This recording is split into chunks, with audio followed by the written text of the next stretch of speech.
शम दम हे त्याला पूर्णपणे हळूहळू का होईना पण साध्य होऊ शकतात. आणि ते साध्य होण्यासाठी आता तो काय झडझडूनी महिला निग ये भक्तीची वाटे लाग तेणे पावसी अव्वंग निजधाम माझे. हे जे काही माऊली म्हणते की आता तो झडझडून काय झालेला असतो तर त्यातनं बाहेर पडण्याची त्याला पूर्णपणे काय लागलेली असते, ती तळमळ लागलेली असते. खरी अंतःकरणात तळमळ निर्माण व्हावी लागते. तळमळीशिवाय परमार्थ साधन साध्यच होऊ शकत नाही. माझे सद्गुरू परमपूज्य डॉक्टर काका यांना साष्टांग नमस्कार करते. समर्थांना साष्टांग नमस्कार करते.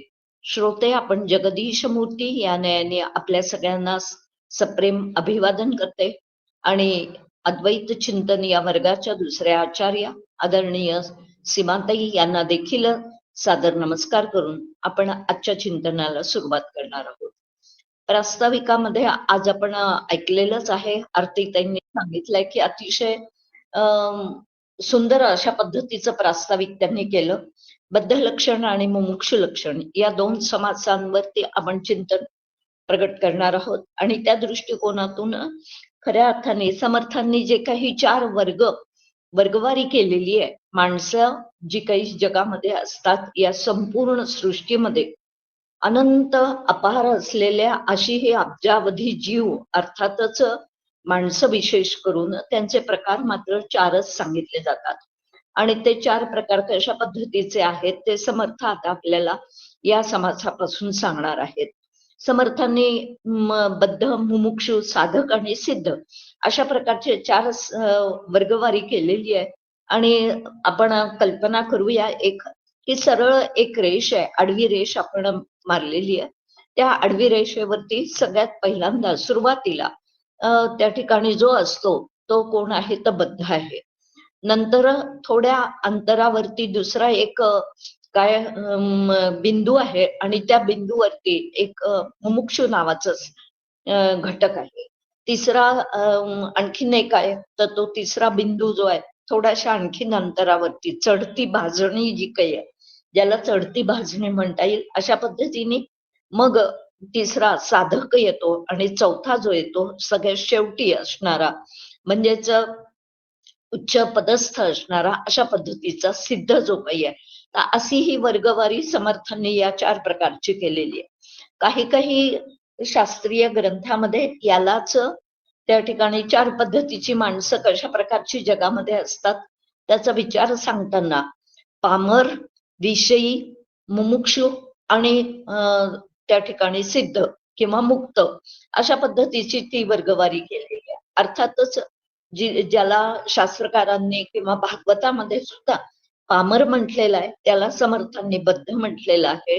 आणि ज्याला काय तर मुमुक्षु म्हटलेलं आहे त्याला त्यांनी त्या ठिकाणी विषयी, किंबहुना मुमुक्षु सुद्धा नाही पण थोडीफार मुमुक्षुत्व ज्याच्या अंतःकरणात जागृत झालेला आहे पण तरी तो प्रपंचाने पूर्णपणे बांधलेला आहे, पण आता मात्र त्याला सुटावंसं वाटतंय, असा जो काही दुसरा त्या ठिकाणी सांगितला भागवतकारांनी सुद्धा, तर तो विषयी सांगितलेला आहे की विषयामध्ये अत्यंत रममाण झालेला असा विषयी सांगितलाय. आणि तिसरा त्याच्यात सुद्धा त्या ठिकाणी मुमुक्षु आणि मुक्त अशा पद्धतीचे त्याच्यातही वर्गवारी केलेली आहे. अर्थातच ही जी काही वर्गवारी आहे ही वर्गवारी साधारणतः माणसांमध्येच आपल्याला पाहता येऊ शकते. आणि या माणसामध्ये समर्थाने सुद्धा अशा पद्धतीने की या संपूर्ण सृष्टीत 5वा प्रकारच नाही आहे, ते हे 4च प्रकार आहेत. आणि त्याचं मात्र आता स्पष्टीकरण जे काही आहे ते समर्थ करणार आहेत. साधारणतः अज्ञानी आणि ज्ञानी असे 2 वर्ग गट आपल्याला करता येऊ शकतात.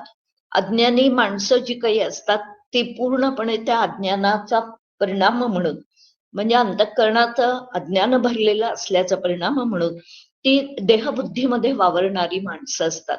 आणि देहबुद्धी अत्यंत त्यांची घट्ट झालेली असते, इतकी घट्ट झालेली असते की देह म्हणजे मी म्हणजे देह याशिवाय ते दुसरा तिसरा विचारच करत. आणि त्यामुळे देहाला होणारं जे सुख आहे ते देहाला होणारं सुख हेच खरं सुख आहे असं ते मानून चाललेले असतात. आणि त्या दृष्टिकोनातून म्हणून ही देहबुद्धी मध्ये वावरणारी माणसं, अर्थातच अज्ञानी असलेली माणसं जी काही आहेत, ती अज्ञानी माणसं या संपूर्ण सृष्टीलाही सत्य मानतात. आणि मग त्या संपूर्ण सृष्टीला सत्य मानल्याचा परिणाम म्हणून मला काय मिळावं तर व्यक्तींपासून आणि वस्तूंपासून मला सुख मिळावं अशी त्यांची सातत्याने अपेक्षा असते. आणि अशा प्रकारचे हे बद्ध म्हणजेच अज्ञानी असलेली माणसं, मग त्यांचा लक्षणं काय काय आहेत ही विस्तृत प्रमाणात समर्थांनी या समासात सांगितलेली आपल्याला दिसते.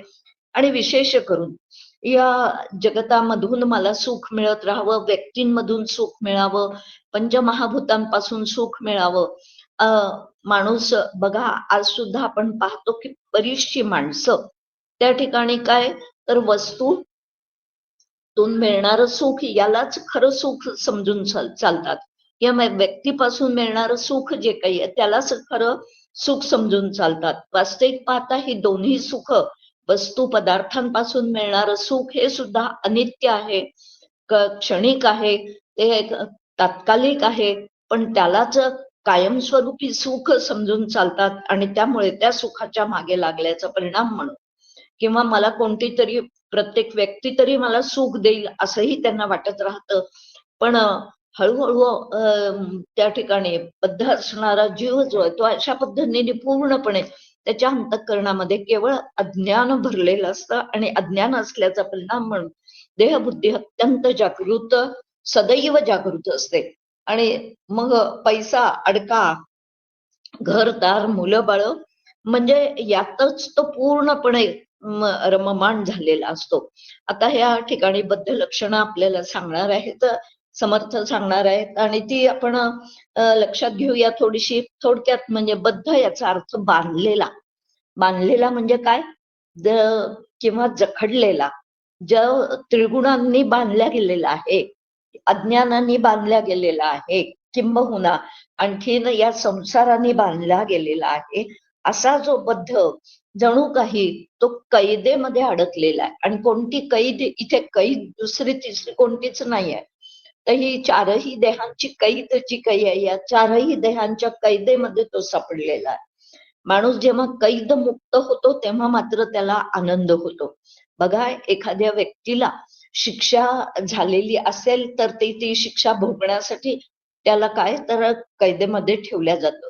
तर त्या अर्थातच त्या कैदेमध्ये त्याला खायला प्यायला बऱ्यापैकी मिळतं, मिळत नाही अशातला भाग नाही, पण त्यातनं मी केव्हा सुटेन, कारण तो परतंत्र्यात वावरत असतो, पारतंत्र्यात वावरत असतो. आणि पारतंत्र्य मात्र कुणाला सुद्धा नको असतं. अगदी छोटी छोटी मुलं जरी पाहिली आपण तर त्या छोट्या मुलांना सुद्धा काय असतं तर त्यांना स्वतंत्रता हवी असते. बघा, आपण पूर्वीच्या काळी बघितलेलं असेल सगळ्यांनी की दरवाजाला ती लहान मुलं बाहेर जाऊ नयेत म्हणून काहीतरी असं अडसर लावायचे, की जेणेकरून अगदी चालायला लागलेलं मुलं जे आहे तर ते कुठे दरवाजा ओलांडून त्याला जाता येऊ नये म्हणून त्याला काहीतरी अशी जाळी म्हणा किंवा अडसर म्हणा असं त्या दाराला लावलेलं असायचं.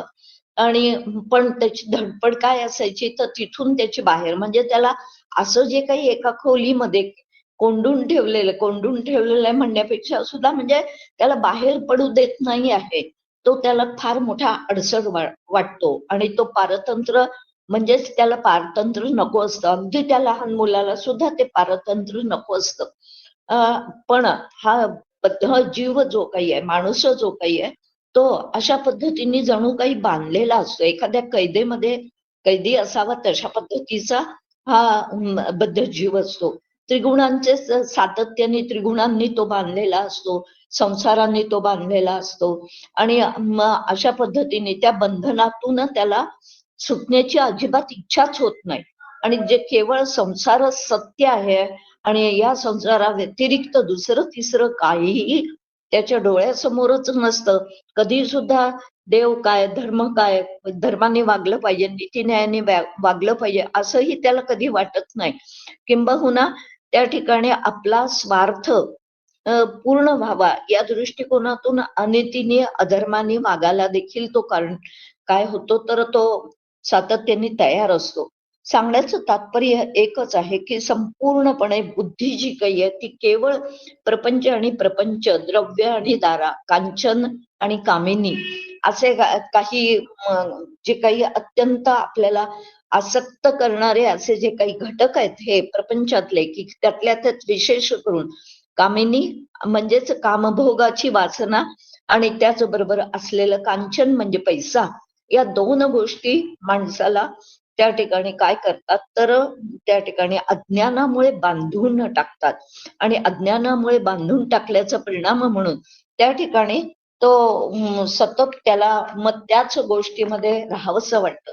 आणि अशा पद्धतीने काही ओव्यांमध्ये समर्थांनी नेमका बद्ध म्हणजे कोण याचं वर्णन त्या ठिकाणी केलेलं आहे आणि ते असं सांगतात की वास्तविक पाहता एखाद्या आंधळ्या म्हणजेच माणसाला म्हणजे डोळे नसल्यामुळे दाही दिशांना केवळ त्याला अंधार आणि अंधारच दिसावा, तशा प्रकारची ही बद्ध माणसं जी काही असतात सगळीकडे त्यांना अविद्यारूपी अंधकारच सातत्याने दिसत असतो. ते काही शास्त्रही जाणत नाहीत, काही ग्रंथही जाणत नाहीत, कर्म कशाला म्हणतात, अकर्म कशाला म्हणतात, काय केलं पाहिजे, काय अयोग्य आहे, काय योग्य आहे, काय आम्हाला हिताचं आहे, काय अहिताचं आहे, याचा विचार किंवा नीती न्यायाचा विचार सुद्धा ही माणसं करताना, बद्ध असलेली माणसं करताना दिसत नाहीत. आणि त्यामुळे त्या ठिकाणी ती सातत्याने त्या अधर्माने वागल्याचा परिणाम किंवा धर्म अधर्म किंवा कर्म कर्म हे काहीही जाणत नसल्याचा परिणाम म्हणून त्या ठिकाणी ते पुन्हा पुन्हा त्याच्यातच गुंतून राहतात. म्हणजे प्रपंचातच ते गुंतून राहतात, जन्म मरणाच्या चक्रातच ते अडकतात. वास्तविक पाहता जो जन्म मरणाच्या चक्रात अडकलेला आहे त्यालाच बद्ध असं म्हणतात. आणि कशाने तो अडकलेला असतो, अर्थातच तो अज्ञानाने अडकलेला असतो.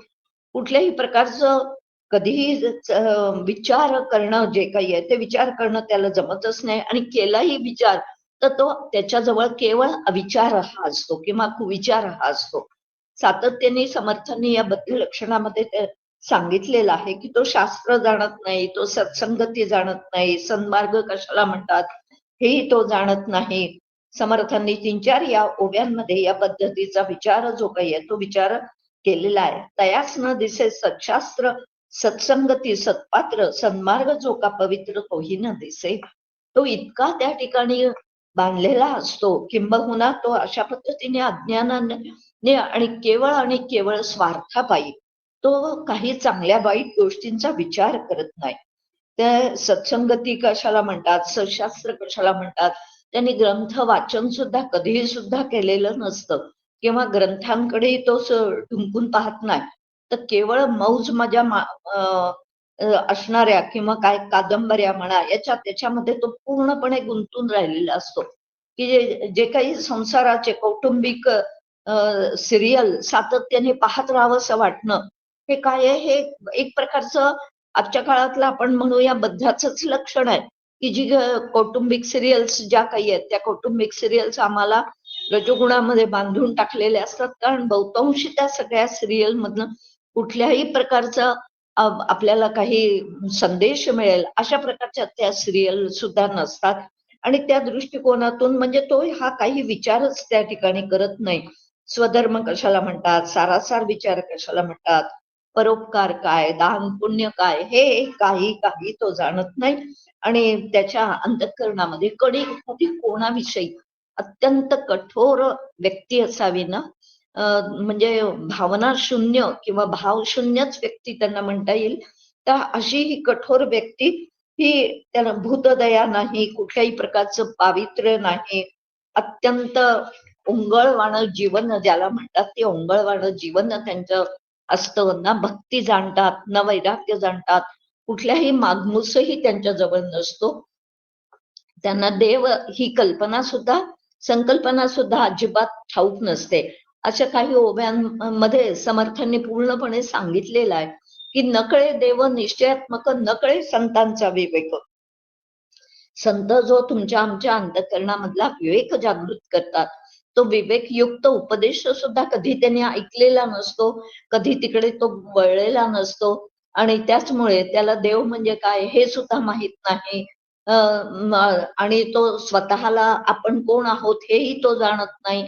सातत्याने अत्यंत मायेमध्ये गुरफटलेला असा हा जीव जो काही आहे तो बद्ध आहे असं समर्थ या ठिकाणी सांगताहेत.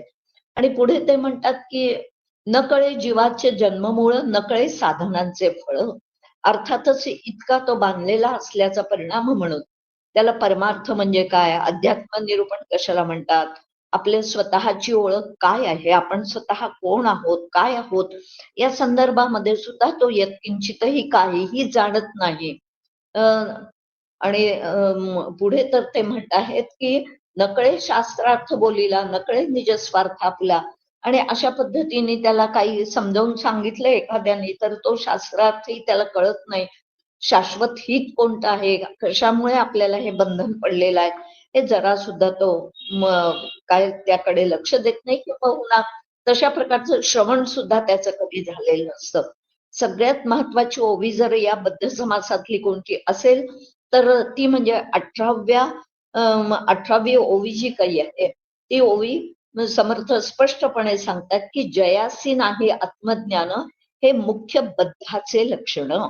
बद्धाचं मुख्य लक्षण जर का कोणतं असेल तर त्याला आत्मज्ञान म्हणजे काय, ते कशाशी खातात, अर्थात म्हणजेच कशाशी खातात याचा अर्थ आत्मज्ञानाचा अर्थ काय होतो हे तो काहीही जाणत नाही. आणि त्यामुळे त्या ठिकाणी त्याला ते काहीच ठाऊक नसल्यामुळे तो पुन्हा पुन्हा बंधनामध्ये पडतो. आणि बंधनामध्ये पडून खरं जर का आपल्याला आत्मज्ञानाकडे म्हणजे आम्हाला याच्यातनं सुटायचं असेल, बद्धातून सुटायचं असेल तर आम्हाला हळूहळू का होईना आमचं जीवन जे ते आहे हे तर ज्ञानाकडे गेलं पाहिजे. आणि ज्ञान म्हणजेच त्या ठिकाणी पाहावे आपणासी आपण या नाव ज्ञान वगैरे जे काही समर्थ सांगतात तर आपण, कारण आता मागच्या वेळेसच शुद्ध ज्ञानाचा विचार जो काही आहे तो आदरणीय समातांनी सांगितलेला आहे. आणि शुद्ध ज्ञान कशाला म्हणतात, अर्थातच माझं खरं स्वरूप काय आहे की ऐक ज्ञानाचे लक्षण, ज्ञान म्हणजे आत्मज्ञान, पाहावे आपणासी आपण या नाव ज्ञान, अशा पद्धतीची शुद्ध ज्ञानाची व्याख्या समर्थांनी केलेली आहे की जी आपण विस्तृत प्रमाणात 3 प्रवचनाच्या माध्यमातून शुद्ध ज्ञानाचा विचार अतिशय विस्तृतपणे सीमाताईंनी सांगितलेला आहे. आणि त्यामुळे त्या ठिकाणी की हे जे काही शुद्ध ज्ञान आहे, हे जे काही आत्मज्ञान आहे, या आत्मज्ञानाविषयी तो यत्किंचित सुद्धा त्या ठिकाणी काहीही जाणत नाही. आणि हेच त्याचं सगळ्यात महत्वाचं बद्धाचं लक्षण जर कोणतं असेल तर हेच आहे, केवळ आणि केवळ म्हणजे त्यामुळे त्या आत्मज्ञानासाठी आवश्यक असणारी अशा प्रकारचं काही चांगले गुण जे काही आहेत ते चांगले गुण सुद्धा त्या बद्धाच्या अंगी नसतात. आणि ते चांगले गुण अंतःकरणात नसल्याचा परिणाम म्हणून सगळ्या अवगुणांचा किंवा दुर्गुणांचा अतिरेक त्याच्याजवळ आपल्याला पाहायला मिळतो. अर्थातच त्यामुळे चांगल्या ज्या काही चांगल्या गोष्टी आहेत त्या सुद्धा तो कधी विचारातही घेत नाही, त्या संदर्भात कधी तो त्या ठिकाणी एक पाऊल सुद्धा पुढे टाकत नाही. की जसं आधी सुरुवात तर आपली सगळ्यांची जी काही होते, साधकाची सुरुवात जी काही आहे तर तीर्थयात्रा करणं आहे, दान आहे, पुण्य म्हणजे अशा पद्धतीने काही दान करणं आहे, काही पुण्यात्मक गोष्टी करणं आहे. तर या सगळ्या व्रत, वैकल्य, उपास तापास किंवा काही ग्रंथांची पारायण वगैरे ही जी काही सुरुवात त्या ठिकाणी होते तर ती ही सुरुवात सुद्धा त्याला यत्किंचितही त्या संदर्भात काहीही ठाऊक नसतं. आणि तो केवळ आणि केवळ मग अशा पद्धतीने कशामध्ये गुंतलेला असतो तर अत्यंत दुर्गुणांचा पुतळा, दुसरं तिसरं त्याला काहीही म्हणता येत नाही. बद्ध याचा अर्थ दुर्गुणांचा काळ आहे तो तर केवळ पुतळा आहे असं आपल्याला त्याच्या संदर्भात समर्थ सांगतात की असं अशी ती व्यक्ती असते. आणि त्यामुळे दुर्गुणांच्या अतिरेक जो काही आहे तो अतिरेक त्याच्या ठिकाणी पाहायला मिळतो. अर्थातच समर्थांनी जवळजवळ 22व्या ओवीपासून 35व्या ओवीपर्यंत किती प्रकारचे दुर्गुण आहेत आणि ते किती प्रकारच्या दुर्गुणांची त्या ठिकाणी त्याच्याजवळ बहु बहु बहु अशा पद्धतीचे शब्द वापरून प्रत्येक ओवीमध्ये समर्थांची काय अफाट हे आहे. आपण नुसतं या बद्ध लक्षणातले या दुर्गुणांचा विचार जर का केला तर एका ओवीमध्ये 3 लक्षण दुर्गुणांची सांगितलेली आहे. आणि याच्यामध्ये 22 पासून 35 पर्यंत म्हणजे जवळजवळ एक किती 13-14 ओव्या त्या ठिकाणी त्यांनी काय सांगितलेले आहेत तर दुर्गुणांच्या संदर्भामध्ये वर्णन करणारे आहे. आणि त्यात पुन्हा प्रत्येक ओवीमध्ये 3-3 दुर्गुण सांगितलेले आहेत. आणि असे हे दुर्गुण त्याच्या म्हणजे किती झाले ते तर त्या ठिकाणी 50-60च्या वर अशा प्रकारचे हे दुर्गुण त्याच्या अंतःकरणामध्ये असतात. अगदी सगळेच्या सगळे त्याच्याजवळ असतील असं नाही, पण तरीही सुद्धा एक 2-4 दुर्गुण जरी त्याच्याजवळ असले तर त्या दुर्गुणांची वाढ होत होत 50-60 दुर्गुण कसे होऊन जातील याचा त्या ठिकाणी आपल्याला थांगपत्ता सुद्धा लागणार नाही. इतकं समर्थांचं वर्णन जे काही समर्थांनी विस्तृत प्रमाणात या ठिकाणी केलेलं दिसतं की ते म्हणतात की सगळं त्याच्याजवळ काय असतं तर बहु असतं. अत्यंत त्या ठिकाणी काम, अत्यंत क्रोध, अत्यंत गर्व, अत्यंत मद या सगळ्या अशी ही जी काही दुर्गुण आहेत या दुर्गुणांचाच त्या ठिकाणी तो काय आहे तर मूर्तिमंत व्यक्ती आहे ती असं म्हणावं लागते की दुर्गुणांचा पुतळा आहे असं म्हणावं लागतं. आणि म्हणून अति तेथे माती आपल्याला माहिती आहे की कधी त्यांनी त्याच्यातनं बाहेर पडण्याचाही प्रयत्न केला नाही. त्याच्या अंतःकरणात आपण बाहेर पडावं अशी इच्छा सुद्धा त्याच्या अंतःकरणात होत नाही. आणि तो सातत्याने त्यामुळे या सगळ्यामध्ये काय राहतो तर गुंतलेला राहतो. अर्थातच ते दुर्गुणच त्याला पुन्हा पुन्हा कशात गुंतवतात तर बांधून टाकतात आणि त्यामुळे तो त्यातनं काय जन्मोनजन्म सुटू शकत नाही. अत्यंत काम, क्रोध, मत्तपणा, गर्व, अहंकार, विषयासक्ती, काय अत्यंत निंदा, द्वेष करणारा, अधर्माने वागणारा, सातत्याने कठोर वृत्तीचा म्हणजे अशा अनेक दुर्गुण समर्थांनी इथे सांगितलेले आहे. प्रचंड बडबड करणारा किंवा अतिशय खोटं बोलणारा, दोष दृष्टी असणारा असे अनेक जे काही आहेत तर ते दुर्गुण समर्थांनी सांगितलेले आहे 35व्या ओवीपर्यंत. आणि त्या ठिकाणी सगळ्यात महत्वाचं जर का काही सांगितलं असेल तर अशा पद्धतीने हा माणूस अति तेथे माती असं आपण म्हणतोच. आणि त्यामुळे कुठल्याही प्रकारचा त्याच्या जीवनात समतोल नाही, तारतम्य नाही. आणि तारतम्य नाही, समतोल नाही आणि त्यामुळे त्या ठिकाणी काय होतं तर जीवन नुसतं बर्बाद एवढा नरदेह मिळून सुद्धा त्या ठिकाणी तो काय होतो तर तो बांधल्याच जातो, पुन्हा पुन्हा जन्म मरणाच्या चक्रामध्ये अडकतो. वास्तविक हा नरदेह तुम्हा आम्हाला जो काही मिळालेला आहे अत्यंत दुर्मिळ आहे. आणि अत्यंत दुर्मिळ असल्यामुळे पुन्हा पुढचा जन्म आम्हाला मानव देह मिळेलच की नाही याची सुद्धा गॅरंटी नाही. आणि असं असताना सुद्धा माणूस सावध होत नाही आणि पूर्णपणे अशा या दुर्गुणांना काय वेष्टित होऊन जातो दुर्गुणांनी आणि स्वतःचा घात करून घेतो. याचं समर्थांना अतिशय वाईट वाटतं. आणि म्हणून समर्थ या ठिकाणी 36व्या ओवीमध्ये म्हणत आहेत की त्याला परमार्थ विषयीचा गंध सुद्धा नसतो. परमार्थ विषयी अज्ञान प्रपंचाचे उदंड ज्ञान, प्रपंच जगातल्या उलाढालींचं त्याला काय तर बित्तम बातमी असते. आणि त्या ठिकाणी त्याचा परिणाम असा होतो की परमार्थाविषयी पूर्णपणे अज्ञान आणि प्रपंचाविषयी मात्र अत्यंत उदंड ज्ञान असल्याचा परिणाम म्हणून समाधान नावाची चीज त्याच्याजवळ असत नाही. आणि तो सातत्याने परमार्थाविषयी अनादर करणारा असतो आणि प्रपंचाविषयी मात्र त्याला अत्यंत आदर असतो.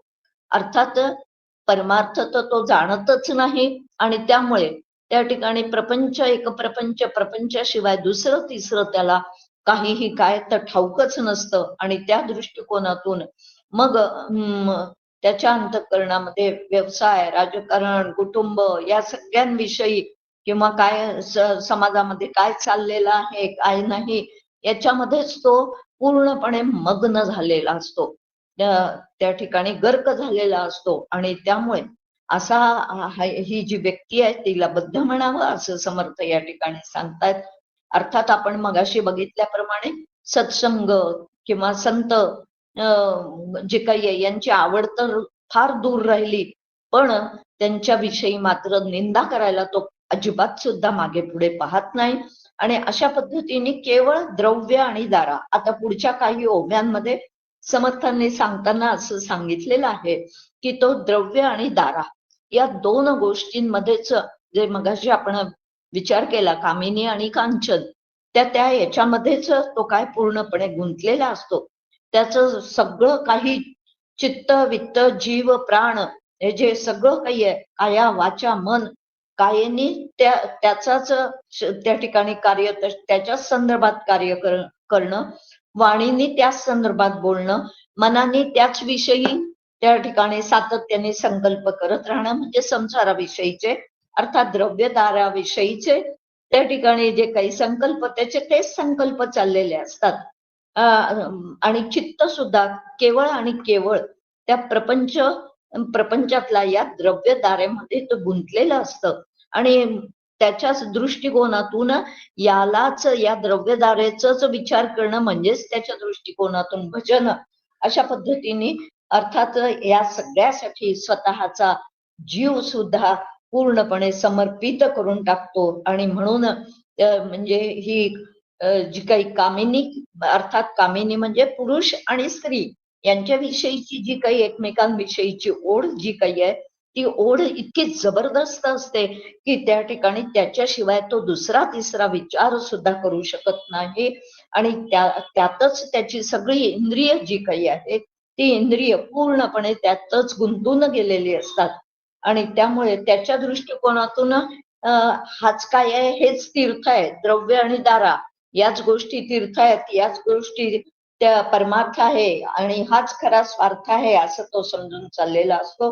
अर्थात अखंड याचा परिणाम असा होतो की तो अखंड चिंतेमध्ये गुंतून राहतो. काय होईल, कसं होईल, काय होईल, कसं होईल, ही जी काही चिंता, संसाराची चिंता, कारण या कोणत्याच गोष्टी कायम टिकून राहणाऱ्या नसतात.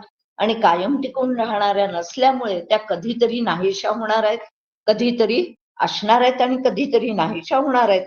पण आणि त्यामुळे संपूर्ण त्याचं चित्त जे काही आहे, तर त्याच्या वाट्याला केवळ दुःख, उद्वेग, चिंता अशा पद्धतीचं त्या ठिकाणी काय त्याच्या वाट्याला येतं, कारण त्यांनी कधी सुद्धा परमार्थाचा विचारच केलेला नसतो. आणि त्यामुळे अखंड काळजांनी तो पूर्णपणे काय झालेला असतो, काय स्वतःची काळजी, पैशा अडक्याची काळजी, मुलाबाळांची काळजी, घरादाराची काळजी, असंख्य काळजा ज्या काही आहेत, या काळजांनी त्याचं काळीज पूर्णपणे काय केलेलं असतं, तर कुरतडून टाकलेलं असतं. अर्थातच म्हणजेच तो त्याच्यामध्ये पूर्णपणे गुंतलेला असतो. आणि त्याच दृष्टिकोनातून त्याला जागृती, स्वप्न, सुषुप्ती या तीनही अवस्थांमध्ये केवळ आणि केवळ विषयांचा ध्यास त्याला लागलेला असतो. आणि असा जो काही आहे, तो क्षणाचाही दुसरा तिसरा कुठलाही विचार करत नाही. आणि अशा पद्धतीने केवळ प्रपंच आणि संसार, मुलं बाळ, घरदार आणि काय द्रव्यदारा याचीच संपत्ती, याचीच त्याला काय सतत काळजी लागून राहिलेली असते. आणि असा जो कोण आहे त्यालाच बद्ध असं समर्थांनी म्हटलेलं आहे. आणि अशी व्यक्ती जी आहे, तर हे सगळं बद्धाचे लक्षण त्या ठिकाणी तुम्ही आम्ही अभ्यास करणारे आहोत. एखाद दुसरं लक्षण थोड्याफार प्रमाणात तुमच्या आमच्या अंतःकरणामध्ये कदाचित असू शकतं, नाही असं नाही, पण त्या ठिकाणी आपल्याला याचा जास्त विचारही सुद्धा करता उपयोगाचा नाही. आपण खऱ्या अर्थाने या सगळ्यातून मुमुक्षुत्व आपल्या अंतःकरणातलं थोडं का होईना पण जागृत झालेलं आहे. आता ते मुमुक्षूचे लक्षण म्हणजे बद्ध काय हे आपण बघितलं, पण मुमुक्षूची लक्षणं सांगताना सुद्धा समर्थांनी या ठिकाणी सांगितलेलं आहे की ही मुमुक्षु म्हणजे ज्याला आता या सगळ्यातनं सुटावं असं वाटत आहे. ही सगळी कुलक्षणं, ही घाणेरडी लक्षणं या संसारात धुंद झाल्याचा परिणाम म्हणून ही अत्यंत घाणेरडी लक्षणं त्या ठिकाणी काय समर्थ म्हणतायत की मी वर्णन केली, पण वास्तविक पाहता अशा व्यक्तीचं तोंड सुद्धा आपण पाहता उपयोगाचं नाही, असं मुमुक्षु लक्षणाची सुरुवात करताना समर्थ या ठिकाणी सांगताहेत. की ते म्हणतात की असा जो काही कोण बद्ध असतो, जो आपण आता मागच्या समासात विचार केला, त्याचं तोंड पाहणं सुद्धा खरं पाहिलं असता काय म्हणतात ते तर पाप आहे. अशा पद्धतीने पहिल्या ओळीमध्ये समर्थांनी त्याचा खुलासा केलेला आहे की संसार मदाचे निगुणे नानाहीने कुलक्षणे जयाचे मुखावलोकने दोषची लागे. खऱ्या अर्थाने की वास्तविक अशा माणसांच्या तोंड सुद्धा पाहू नये, म्हणजे संगत तर खूप दूरच राहिली, पण त्यांच्यापासून आपण पूर्णपणे काय वेगळं राहिलं पाहिजे म्हणजे बाजूला झालं पाहिजे. आणि त्यांचं तोंड सुद्धा पाहता उपयोगाचं नाही, असं समर्थ या ठिकाणी सांगतायत. आणि मग आता मात्र मुमुक्षु कसा असतो त्याचं वर्णन आता समर्थ करतायत. आणि खऱ्या अर्थाने ते तिसरी ओवी जी काही आहे या दृष्टिकोनातून अत्यंत महत्वाची आहे.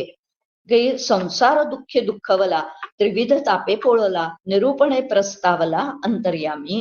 आता समर्थ मात्र या ठिकाणी सांगतायत की ज्याच्या अंतःकरणामध्ये अशा पद्धतीने जेव्हा या बद्धालाच काही ना काही जीवनामध्ये काय होतात तर खूप तडाखे बसतात, काही आघात त्याच्या जीवनामध्ये येतात, काही संकट येतात, त्रिविध तापांचे चटके त्याला जेव्हा बसतात, तेव्हा मात्र त्याच्यातला खरं जो जीव जो काही आहे तो काय झालेला असतो, तो जागृत झालेला असतो. आणि थोडस मुमुक्षुत्व जे काही आहे अत्यंत अंतःकरणामध्ये जागृत होतं की अरे खरंच आपण त्या ठिकाणी की याच्या पलीकडे आपण कधी बघितलंच नाही. आणि असं जेव्हा त्याच्या अंतःकरणात एखाद्या चुकून माकून कुठलं तरी चांगलं पूर्वीचं थोडंफार काहीतरी संचित जे काही आहे ते प्रारब्ध त्याच्या वाट्याला येतं. आणि अचानकपणे तो जेव्हा एखाद्या कीर्तन प्रवचनामध्ये जाऊन बसतो, कीर्तन प्रवचनामध्ये जाऊन काहीतरी त्या ठिकाणी काही चार शब्द त्याला चांगल्या ऐकायला मिळतात. आणि मग त्यावेळेस मात्र त्या ठिकाणी की जे काही सुकृत आहे थोडस, आणि त्या सुकृताचा परिणाम म्हणून किंवा एखादं संत चरित्र त्यांनी त्याच्या वाचनामध्ये येतं, किंवा कीर्तन प्रवचनाच्या माध्यमातून त्याची सज्जन माणसाची भेट होते, किंवा एखाद्या सत्पुरुषाची भेट होते, तेव्हा मात्र त्या ठिकाणी तो या सगळ्या ह्याच्यातून बाहेर पडावं अशा पद्धतीचा विचार त्याच्या अंतःकरणामध्ये जागृत होतो. आणि मग मात्र हळूहळू का होईना, म्हणजे काय आहे तर या आघातांमुळे, या संकटांमुळे तो पूर्णपणे काय झालेला असतो, तो उद्वेग त्याच्या अंतःकरणामध्ये आलेला असतो. आणि त्या उद्वेगा पोटी की कुठेतरी थोडीशी ठिणगी, एक ज्याला मुमुक्षुत्वाची ठिणगी किंवा वैराग्याची ठिणगी जी काही आहे, ते या आघातांमुळे त्याच्या अंतःकरणातली की अरे काही खरं नाही आहे. जेव्हा असं काहीतरी जबरदस्त एखाद्या व्यक्तीचं काय होतं तर निधन होतं, अचानकपणे निधन होतं, किंवा काय आणखीन काही त्याच्यावरती आघात येतात, आणि त्यावेळेस मात्र त्याच्या अंतःकरणातलं थोडस का होईना पण मुमुक्षुत्व जे काही आहे ठिणगीच्या रूपाने ते जागृत झालेलं असतं. आणि हे ठिणगीच्या रूपाने जागृत झालेलं हे आता त्याला काय तर हळूहळू तो जेव्हा त्याच्यावर विचार करायला लागतो, ती ठिणगी जोपासावी लागते. आणि ती ठिणगीच हळूहळू जेव्हा त्याला थोडासा काही संतांचा किंचितसा का होईना पण सहवास मिळाला, किंवा काही शब्द कीर्तन प्रवचनाच्या माध्यमातून काही चांगले विचार त्याला त्या ठिकाणी ऐकायला मिळाले, तर मात्र ती ठिणगी जी काही थोडीशी आघातामुळे त्याच्या अंतःकरणात निर्माण झालेली असते, ती ठिणगीच प्रज्वलित होण्याचं काम जे काही आहे ते त्या ठिकाणी हळूहळू व्हायला लागतं. आणि म्हणून इथे समर्थ अशा पद्धतीने म्हणतात की जो संसार दुःखे दुःखवला, अत्यंत या संसाराच्या सगळ्या संकट आघातांमुळे जो पूर्णपणे दुःखी झालेला आहे, आणि आता त्याला जीवनाचं खरं स्वरूप काय आहे तर हे जीवनामध्ये एक दुःख आणि दुःखच आहे असं जेव्हा त्याच्या वाट्याला यायला लागतं, तेव्हा मात्र तो त्या ठिकाणी अत्यंत त्याला पश्चाताप होतो. आणि पश्चाताप होऊन आपण यातनं बाहेर पडलं पाहिजे अशा पद्धतीचा एक छोटासा विचार त्याच्या अंतःकरणामध्ये येतो. आणि मग असा त्याच्या अंतःकरणात विचार आल्याचा परिणाम असा होतो की या प्रपंचाविषयी त्याला काय उबग येऊन जातो, या पंचविषयांचाही उबग येऊन जातो. आणि मग हळूहळू मात्र आता यातनं बाहेर पडावं असं त्याला वाटू लागतं. आणि मग काही ओव्यांमध्ये समर्थांनी काय केलेलं आहे तर स्वतःची निंदा कशा पद्धतीने करायला लागतो, स्वतःतले दोष जे काही आहेत ते स्वतःतले दोष त्याला दिसायला लागतात. आणि खरं म्हणजे स्वतःतले दोष दिसायला लागणं यालाच परमार्थाची पहिली पायरी असं म्हटलेलं आहे. आपण साधारणतः जो मुमुक्षू नाही तो स्वतःला काय समजत असतो की मी जे काय करतोय ते अगदी बरोबर आहे, माझं कुठेही काही चुकत नाही. त्या ठिकाणी म्हणजे त्याला कधीही सुद्धा त्या ठिकाणी सामान्य माणसाची अवस्था अशा पद्धतीची असते की आपल्या स्वतःकडे तो कधी दोषयुक्त दृष्टीने पाहतच नाही. पण जेव्हा अशा पद्धतीने संतांच्या सहवासात गेलं, म्हणजे एखाद्या वेळेस का होईना पण भेट झाली किंवा कीर्तन प्रवचन ऐकल्याचा परिणाम असा होतो की आता मात्र त्याला स्वतःतले दोष दिसायला लागतात आणि तो स्वतःच आपण आतापर्यंतचं आयुष्य किती व्यर्थ आपलं गेलं, काय फुकट आयुष्य आपण घालवलं, अशा प्रकारचा पश्चाताप. आणि खरं पश्चाताप हाच जीवनामध्ये उत्क्रांती किंवा प्रगती करून आणायला कारणीभूत ठरत असतो. आणि म्हणून अनुताप झाला पाहिजे, पश्चाताप झाला पाहिजे. अनुताप तीर्थी जे नाहले, की त्या ठिकाणी माऊलींची पण त्या संदर्भातली ओवी आहे की जे अशा पद्धतीने अनुताप तीर्थामध्ये राहतात तेच हळूहळू का होईना पण पवित्र गोष्टींकडे जायला लागतात. पवित्रता त्यांच्या अंतःकरणात थोडी का होईना पण जागृत व्हायला लागते. आणि म्हणून आता सातत्याने काही ओव्यांमध्ये समर्थांनी आपल्याला इथे सांगितलेलं आहे की स्वतःचे दोष जो आतापर्यंत झाकत होता, किंबहुना त्याच्यावर पांघरून टाकत होता, किंबहुना त्याचं खोटं समर्थन करत होता की नाही नाही काय क्रोध तर केलाच पाहिजे, क्रोध केल्याशिवाय कसं काय होईल, त्याशिवाय वचक कसा बसेल, असा आपल्याच असलेल्या अवगुणांचा दोषांचा तो त्या ठिकाणी खोटं समर्थन ज्याला म्हणतात की मी जे वागतोय ते बरोबरच आहे असं पूर्वी त्याला जे वाटत होतं ते मात्र आता त्याला आपण पूर्वी जे वागत होतो ते मात्र किती त्या ठिकाणी कशा पद्धतीने वागत होतो आणि त्याला पश्चाताप व्हायला लागतो. आणि तो आता त्याचं समर्थन नाही करत, आपल्या जवळ असलेल्या अवगुणांचं दोषांचं चुकांचं तो काय करत नाही तर आता समर्थन करत नाही.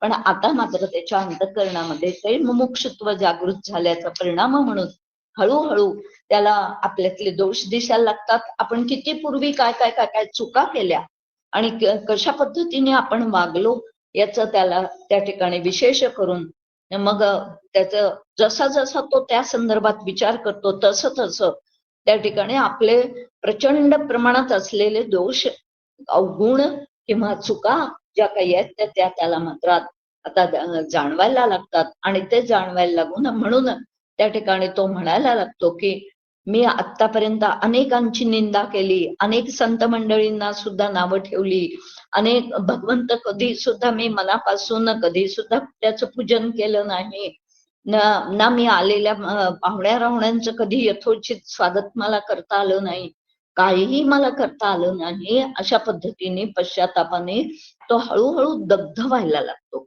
आणि पश्चातापाने दग्ध झाल्याचा परिणाम म्हणून अंतःकरण जेव्हा अशा पद्धतीने स्वतःचेच दोष त्याचा पाढा जो काही आहे तो पाढा सातत्याने तो वाचायला लागतो. आणि त्या ठिकाणी म्हणून पांडुरंग शास्त्री आठवले अशा पद्धतीने म्हणत असत की वास्तविक पाहता आपल्या जवळ असलेल्या अवगुणांचा पाढा किंवा दुर्गुणांचा किंवा केलेल्या कुकर्मांचा आपण अनेक आतापर्यंत काय केलेली असतात, कुकर्म केलेली असतात, अवगुण असतात किंवा काही चुका आपल्या हातून झालेल्या असतात. आता त्याचा पूर्णपणे पाढा जो काही आहे तो आपल्याला देवासमोर बसून म्हणा किंवा संतांसमोर बसून किंवा सद्गुरूंसमोर बसून आपल्याला तो वाचता आला पाहिजे किंवा तो आपल्याला सांगता आला पाहिजे. आणि जोपर्यंत तो अशा पद्धतीने सांगितल्या जात नाही तोपर्यंत खऱ्या अर्थाने अंतःकरण द्रवित होऊन ते शुद्ध होण्याचं काम जे काही आहे, कारण डोळ्यातनं घळघळा अश्रू बाहेर पडले पाहिजेत की आपण केलेल्या चुकांचं परिमार्जन जर का कशामध्ये करायचं असेल तर त्याच्यासाठी त्याची पुन्हा पुन्हा आपणच ते आठवायचे आहेत आणि आठवून त्याचा पाढा संतांसमोर देवासमोर आम्हाला वाचता आला पाहिजे. आणि याच दृष्टिकोनातून समर्थांनी अशा पद्धतीने की जसं मगाशी मी म्हटलं की पांडुरंग शास्त्री आठवले असं म्हणायचे की आम्हाला पश्चातापाचं पत्र लिहिता आलं पाहिजे. एक गीतेतला श्लोक आहे त्या संदर्भामध्ये मला सहज त्यांची आठवण आली.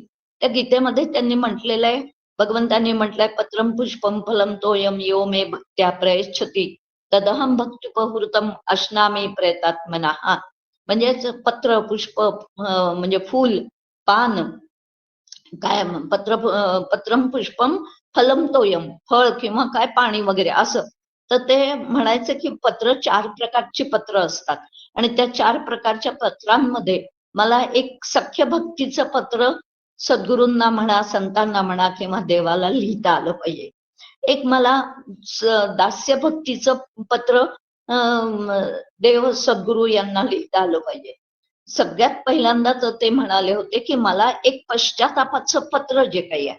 पांडुरंग शास्त्रींच्या त्या प्रवचनांमध्ये त्यांनी एकदा अशा पद्धतीने विचार सांगितला होता की पश्चातापाचं पत्र मला लिहिता आलं पाहिजे. की कोणाला लिहायचंय ते पत्र, देवाला लिहायचंय किंवा सद्गुरूंना लिहायचंय. आणि ते पश्चातापाचं पत्र अर्थातच त्याच्या पश्चातापाचं पत्र म्हणजे आजपर्यंत मी कसा कसा वागलो, आजपर्यंत माझ्याकडून किती किती चुका झाल्या वगैरे वगैरे अशा पद्धतीचं हे सगळा पाढा जो काही आहे तो पाढा आपल्याला सद्गुरूंसमोर वाचता आला पाहिजे. आणि त्या दृष्टिकोनातूनच त्या ठिकाणी समर्थांनी जवळजवळ 24व्या ओवीपासून 43व्या ओवीपर्यंत हे कितीतरी कुकर्म माझ्या हातून कशी घडली किंवा किती माझ्या अंतःकरणामध्ये अवगुण आहेत या संदर्भातला विचार जो काही आहे तो समर्थांनी सांगितलेला आहे. आणि त्या दृष्टिकोनातून मग ते म्हणतात की आजपर्यंत मी अशा पद्धतीने ना कधी भक्ती केली ना कधी माझ्या अंतःकरणात भाव जागृत झाला. आणि मी जर का समजा त्या एका ओवीत तर 19व्या ओवीमध्ये समर्थ या ठिकाणी म्हणतात की ती व्यक्ती अशी मुमुक्षुत्व जागृत झालेली व्यक्ती एखाद्या वेळेस कदाचित ती कीर्तनकार प्रवचनकार सुद्धा असू शकते. पण ती कीर्तनकार प्रवचनकार आहे म्हणजे तिने काही सगळं साध्य केलेलं आहे असं अजिबात समजण्याची आवश्यकता नाही. त्या ठिकाणी ते असं म्हणतात समर्थ 19व्या ओवीमध्ये कीर्तन केले पोटासाठी देव मांडिले हाटवटी. त्या ठिकाणी चरित्रार्थासाठी मी कीर्तनाचंही काय सोंग केलं आणि कीर्तनाचं सोंग करून मी कीर्तन प्रवचन सुद्धा केले, देवांचा बाजार मांडला, अर्थातच देवांच्या कथाही मी सांगत होतो. पण मी ते सगळं काही सांगण्याच्या पाठीमागे माझा उद्देश काय होता तर ते या ठिकाणी म्हणतात माझा याचा अर्थ हा मुमुक्षु जो काही आहे तर याचा उद्देश काय होता की आपल्याला पैसा अडका मिळावा, नावलौकिक मिळावा. कीर्तन जे काही करतो आहे तर ते कीर्तन कशासाठी त्यांनी केलं तर चरित्रार्थासाठी केलं. त्याच्यातनं कीर्ती मग गोडधोड खायला 4 जणांकडनं वाहवा अशा पद्धतीने हे नावलौकिक मिळणं म्हणून मी देवाच्या कथा सुद्धा सांगितल्या. पण हे देवा ते म्हणतायत की आहा देवा बुद्धी खोटी माझी मीच जाणे. म्हणजे एखादी व्यक्ती अशी सुद्धा असू शकते की जी कीर्तन प्रवचन सुद्धा करते आहे पण सगळं कशासाठी चाललेलं आहे तर नावलौकिक करण्यासाठी चाललेलं आहे किंवा स्वतःचा उदरनिर्वाह व्हावा यासाठी जर का ती करत असेल तर वास्तविक पाहता त्या कीर्तन प्रवचनाला सुद्धा फारसा अर्थ राहत नाही. कारण त्याच्या आतमध्येच मुळी काय आहे त्या अशा पद्धतीने स्वार्थ अत्यंत दडलेला आहे. आणि मग तो लोकांना काय निस्वार्थ होण्या संदर्भातल्या काय 4 गोष्टी सांगणार आणि काय त्याचा प्रभाव लोकांवरती सुद्धा पडणार आहे. सांगण्याचं तात्पर्य की अशा पद्धतीने तो सातत्याने काय करायला लागतो तर स्वतःला दोष द्यायला लागतो. आणि ते म्हणतात की अशा पद्धतीने माझ्या शाब्दिक ज्ञानाने मी इतरांना काय भूल पाडण्याचं काम केलं. वित्पत्तीने लोक भोंदिले पोटासाठी संत निंदिले. समर्थ छान या ओवीमध्ये मार्गदर्शन आपल्याला करताहेत की व्युत्पत्तीचे म्हणजे शाब्दिक खेळ जे काही आहेत ते शाब्दिक खेळ मांडून मी लोकांना भुलवण्याचा प्रयत्न केला, लोकांना फसवण्याचा प्रयत्न केला आणि सातत्याने पोटासाठी संत निंदिले. वेळ प्रसंगी संतांची निंदा सुद्धा त्या ठिकाणी केली. आणि ते म्हणतात माझे पोटी दोष भरले नाना प्रकारेचे. आणि अशा पद्धतीने माझ्याच अंतःकरणामध्ये असे अनेक प्रकारचे दोष भरलेले असताना मी मात्र वरवर देखावा काय करत होतो म्हणजे दांभिकता अंतःकरणामध्ये किती होती, की वरवर दाखवायला मी कोण आहे, तर अशा पद्धतीचा प्रवचनकार आहे किंवा कीर्तनकार आहे किंवा काय, तर परमार्थाला लागलेलो आहे दाखवत होतो. पण माझ्या अंतःकरणात मात्र तसा शुद्ध भाव जो काही आहे, परमार्थ प्राप्तीविषयीचा भाव जो काही आहे, तो मात्र माझ्या अंतःकरणात नव्हता. आणि म्हणून मग स्वतःला अशा पद्धतीने अनेक दोष जे काही आहे, तो दोष त्या ठिकाणी स्वतःला द्यायला लागतो. स्वतःची भरपूर निंदा स्वतःच करायला लागतो. आणि स्वतःची भरपूर निंदा आपण स्वतःच केली आणि त्याने माणूस त्या ठिकाणी अंतःकरण त्याचं काय होतं, तर अशा पद्धतीने जगाला उघड करून सांगितलं. निदान सद्गुरूंजवळ तरी सांगितलं, संतांजवळ सांगितलं, की आपोआप मग संतांजवळ सांगितल्याचा परिणाम म्हणून, सद्गुरूंजवळ सांगितल्याचा परिणाम म्हणून त्याचं अंतःकरण जे काही आहे ते शुद्ध व्हायला लागतं. आणि शुद्ध अंतःकरणच खऱ्या अर्थाने मग परमार्थाकडे न्यायला कारणीभूत ठरतं. आणि म्हणून इथे आता ते त्या ठिकाणी समर्थ म्हणत आहेत की अशा पद्धतीने आतापर्यंत मी 38व्या ओळीमध्ये त्यांनी काय खुलासा केलाय. म्हणजे आधी तर 36व्या ओळीमध्ये त्यांनी सांगितलं की म्हणे मी अवगुणाची राशी, म्हणे मी व्यर्थ आलो जन्मासी, म्हणे मी भार झालो भूमीसी या नाम मुमुक्षु. त्याच्या अंतःकरणातलं मुमुक्षुत्व जागृत होतं. आणि तो काय करतो की माझ्या अशा पद्धतीने माझ्याजवळ अनेक अवगुण भरलेले आहेत, अवगुणांच्या राशी माझ्याजवळ आहेत. आतापर्यंतचा माझा जन्म फुकट गेला, व्यर्थ गेला. मी कोणतीच चांगली गोष्ट मी करू शकलो नाही. केवळ भूमीला भार होऊन मी अशा पद्धतीने बसलो. अशा पद्धतीने तो काय करतो, तर स्वतःच्या अंतःकरणातले दोष सांगतो. आणि मग त्या ठिकाणी आता मात्र त्याला सत्संगाचा हळूहळू का होईना सत्संगाला तो हव्यास त्याच्या अंतःकरणामध्ये निर्माण होतो. आतापर्यंत नाना तीर्थ केली आहेत, शमदमादी साधन केली, नाना ग्रंथांतरे पाहिली शोधून या, पण त्यांनी माझं खरं समाधान झालं नाही. मी थोडंफार शम दम उपरम साधन हे जे काही ज्याला काय म्हणतात षट संपत्ती ज्याला म्हणतात, ती षट संपत्ती सुद्धा मी हळूहळू करण्याचा प्रयत्न करत होतो. अनेक तीर्थांना सुद्धा मी जाऊन आलो, पण त्यांनी मात्र आणि ग्रंथांची पारायण सुद्धा केली. पण केवळ पारायण करून चालत नाही, केवळ तीर्थयात्रा करून चालत नाही. आणि थोडंफार मुमुक्षुत्व जागृत झाल्याचा परिणाम म्हणून शमदमादी ही जी काही साधनं आहेत, तर ही साधनं सुद्धा थोडीफार करून चालत नाहीत. त्यांनी खरं समाधान प्राप्त होऊ शकत नाही. आणि म्हणून तो आता असं म्हणायला लागतो, हा ज्याच्या अंतःकरणात असं मुमुक्षुत्व जागृत झालेलं असतं, तो आता मात्र त्या ठिकाणी संतांना शरण जातो. आणि संतांना शरण जाऊन आता हळूहळू अशा पद्धतीने आता पूर्णपणे संतच आपल्याला काय करतील, तर मार्गदर्शन करतील. आणि संतांच्या सांगण्याप्रमाणे तो हळूहळू त्याच्यातलं म्हणजे जे काही ठिणगी त्याची पडलेली होती त्या आघातांमुळे संकटांमुळे, आता ती ठिणगी जी काही आहे ते हळूहळू काय व्हायला लागली आहे, तर प्रज्वलित व्हायला लागली. आणि हळूहळू प्रज्वलित होता होता त्या ठिकाणी त्यातलं म्हणजे मंद मुमुक्षुत्व, त्यानंतर मध्यम मुमुक्षुत्व आणि तीव्र मुमुक्षुत्व, असे 3 प्रकारचे मुमुक्षुत्व सांगितले जातात. त्यातलं मंद आघातांमुळे अशा प्रकारचं निर्माण झालेलं असतं. आणि मग हळूहळू जेव्हा विचार केला जातो, हळूहळू जेव्हा स्वतःतले दोष दिसायला लागतात, तेव्हा मात्र मध्यम प्रकारचं मुमुक्षुत्व जागृत झालेलं असतं. आणि मग जेव्हा खऱ्या अर्थाने संतांच्या सहवासात येतो आणि संतांच्या सहवासात आल्यानंतर संतांनी सांगितल्याप्रमाणे मग मात्र जेव्हा साधना करायला लागतो, तेव्हा मात्र आता त्याच्या अंतःकरणातलं तीव्र मुमुक्षुत्व जे काही आहे ते आता जागृत व्हायला लागतं. हळूहळू या मुमुक्षूच्या सुद्धा पायऱ्या आहेत.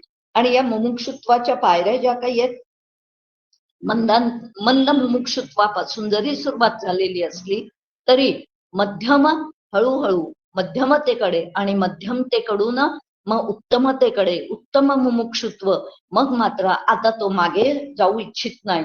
आता पूर्णपणे या प्रपंचाचा हव्यास त्याचा मागे पडलेला असतो आणि पूर्ण स्वार्थ त्यांनी बाजूला सारलेला असतो. आणि आता मात्र तीव्र मुमुक्षुत्व जागृत झाल्याचा परिणाम म्हणून त्या ठिकाणी परमार्थाचाच त्या ठिकाणी तो काय धरतो तर अभ्यास धरतो आणि आता संतांना पूर्णपणे तो शरण जातो आणि संतांनी सांगितल्याप्रमाणे साधना जी काही आहे ती साधना त्यांनी सांगितल्याप्रमाणे ग्रंथ वाचन त्यांनी सांगितल्याप्रमाणे नामजप जो काही आहे जो काही कुठला मंत्र संतांनी सद्गुरूंनी दिलेला असेल तो संतांनी दिलेला मंत्राचा जप सातत्याने सद्ग्रंथांचं वाचन संतांची सेवा वगैरे अशा पद्धतीचं मुमुक्षुत्व त्याच्या तीव्र मुमुक्षुत्व त्याच्या अंतःकरणात हळूहळू जागृत व्हायला लागतं.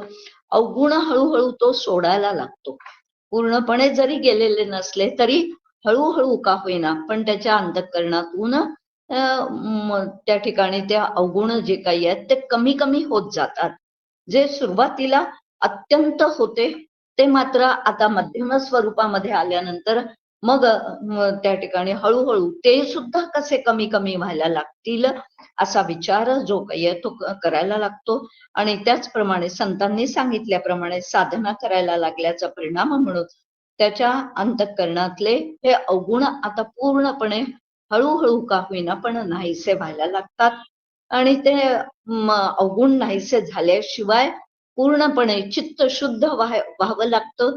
चित्ता सातत्याने सद्ग्रंथ वाचन केल्याचा परिणाम म्हणून किंवा सद्ग्रंथ सद्गुरूंकडून संतांकडून समजवून घेतल्याचा परिणाम म्हणून आता त्याला एकच छंद लागतो आणि तो छंद म्हणजे काय तर त्या ठिकाणी की हे मला परमार्थ मला काय केला पाहिजे तर हस्तगत केला पाहिजे अशा पद्धतीचा विचार अंतःकरणात आल्याचा परिणाम आता खऱ्या अर्थाने शम दम हे त्याला पूर्णपणे हळूहळू का होईना पण साध्य होऊ शकतात. आणि ते साध्य होण्यासाठी आता तो काय झडझडूनी महिला निग ये भक्तीची वाटे लाग तेणे पावसी अव्वंग निजधाम माझे हे जे काही माऊली म्हणते की आता तो झडझडून काय झालेला असतो तर त्यातनं बाहेर पडण्याची त्याला पूर्णपणे काय लागलेली असते ती तळमळ लागलेली असते. खरी अंतःकरणात तळमळ निर्माण व्हावी लागते. तळमळीशिवाय परमार्थ साधन साध्यच होऊ शकत नाही.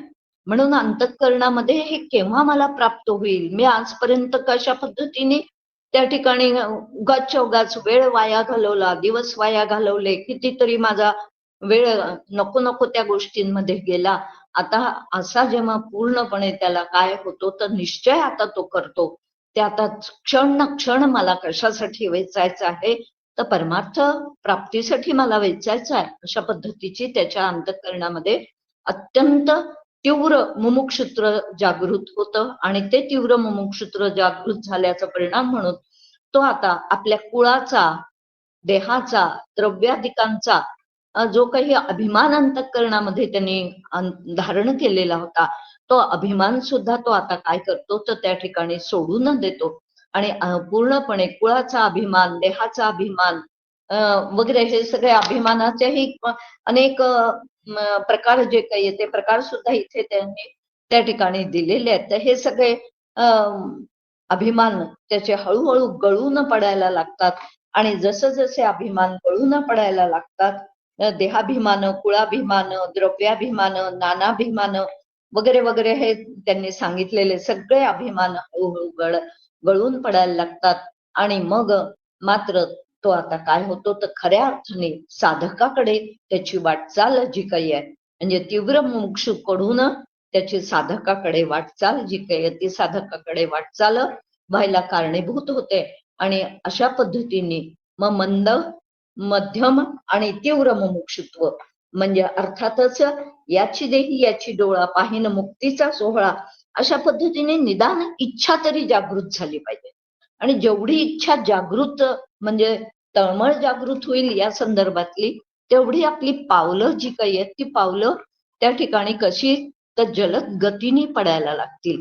आणि जेवढ्या जेवढ्या जलद गतीने आम्ही परमार्थाकडे जाऊ तेवढं तेवढं तो परमार्थ आम्हाला हळूहळू का होईना पण तो हस्तगत झाल्याशिवाय राहणार नाही. कारण तेवढ्यासाठीच आम्हाला हा नरजन्म दुर्मिळ असलेला असा हा नरजन्म प्राप्त झालेला आहे. पूर्णपणे माझ्या अंतःकरणात असलेलं अज्ञान गळून पडावं आणि अज्ञान गळून पडावं म्हणजेच त्या ठिकाणी मी देह आहे हा भाव माझा गळून पडावा. मी जीव आहे हा सुद्धा माझा भाव गळून पडावा, मी कर्ता आणि भोक्ता आहे हा भाव गळून पडावा, आणि त्याचबरोबर या जगताबद्दलचं सत्यत्व जे काही माझ्या अंतःकरणात त्या ठिकाणी काय झालेलं आहे तर ठासून भरलेलं होतं, तर ते सुद्धा ते सगळं हळूहळू गळून पडायला लागतं. आणि ते जसं जसं गळून पडायला लागतं तसं तसं या 3 गोष्टी आपल्याला फार बंधनाला कारणीभूत असतात. आणि म्हणून देह आणि जगत सत्यत्व, देह म्हणजेच मी आहे ही भावना, जग सत्य आहे ही भावना, आणि त्याचबरोबर मी करता भोगता आहे ही भावना, या सगळ्या या अज्ञानामुळे निर्माण झालेल्या या सगळ्या गोष्टी हळूहळू जसं जसं मुमुक्षुत्व जागृत होत जाईल तसं तसं या भावना कमी कमी कमी कमी होता होता एक दिवस साधक साधन करता करता त्या ठिकाणी त्या सुद्धा गळून पडून आपल्याला मुख्य असलेल्या मुक्त अवस्थेला जे काही किंवा सिद्ध अवस्थेला प्राप्त होण्यासाठी आपली ही सगळी धडपड जी काही चाललेली आहे, हे काही आपण ग्रंथ समजून घेतोय तो कशासाठी समजून घेतोय, त्याचं कारण हेच आहे की मला त्या काय झालं पाहिजे, तर मला त्या दिशेने माझा अखंड आनंदाची की अखंड शांतीची प्राप्ती, निर्भयतेची प्राप्ती मला करून घ्यायची आहे. आणि ती करून घेण्यासाठी तशा पद्धतीने हा मुमुक्षू असलेला काय मुमुक्षुत्व जागृत झालेला हा जीव मग हळूहळू साधकावस्थेकडे आपला काय करतो तर प्रवास त्याचा सुरू होतो. आणि तीच लक्षणं जी काही आहेत तीच लक्षणं समर्थांनी आता या साधक लक्षणामध्ये पुढे सांगितलेली आहेत. अशा पद्धतीने तीव्र मुमुक्षुत्व आपल्या अंतःकरणातलं जागृत व्हावं, रोजच्या रोज देवाला अशा पद्धतीने प्रार्थना करावी. आणि प्रार्थना करून, कारण प्रार्थनेचं बळ खूप मोठं आहे, आणि ते प्रार्थना करून की देवा तू माझ्या अंतःकरणातलं हे मुमुक्षुत्व तीव्र अशा प्रकारचं जागृत कर आणि मला साधकावस्थेकडे घेऊन चल, अशा प्रकारची प्रार्थना आपण समर्थांकडे करूया. समर्थ निश्चितपणे आमचा उत्तरोत्तर प्रवास जो काही आहे तो साधकाकडून सिद्धाकडे घेऊन जातील. तो सिद्ध कसा असतो, तो साधक कसा असतो, ते पुढच्या समासामध्ये आपण पाहणार आहोत. आता झालेली सेवा समर्थांच्या चरणी, सद्गुरूंच्या चरणी आणि आपल्या सगळ्यांच्या चरणी समर्पित करून वाणीला विराम देते. जय जय रघुवीर समर्थ.